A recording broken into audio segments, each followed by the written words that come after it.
स्वयंघोषित आध्यात्मिक गुरु राधेमा आज सकाळी नांदेड गुरुद्वारामध्ये पोहोचल्या। सकाळी 6:10 राधेमा नांदेड गुरुद्वारात पोहोचल्या। त्यानंतर त्यांनी नांदेड गुरुद्वारात मत्था टेकला।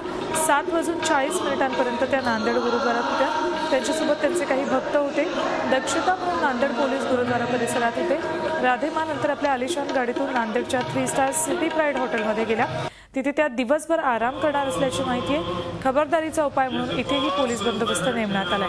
दरम्यान नांदेड पोलिसांना राधेमांची चौकशी करण्याचे कुठलेही निर्देश नसल्याचं स्पष्ट केलंय। जिथे गुन्हा दाखल झालाय तिथून काही सांगण्यात आल्यास पुढील कारवाई करण्यात येईल। विमानतळ पोलिसांनी केवळ राधेमांच्या पीएच हॉटेल सिटी प्राइड इथे येऊन चौकशी केली।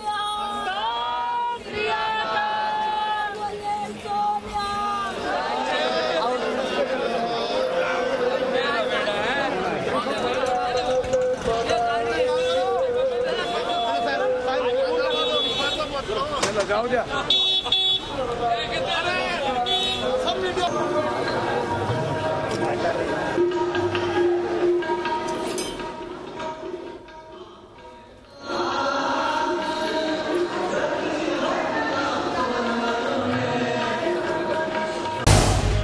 झी 24 तास रहा एक पाऊल पुढे।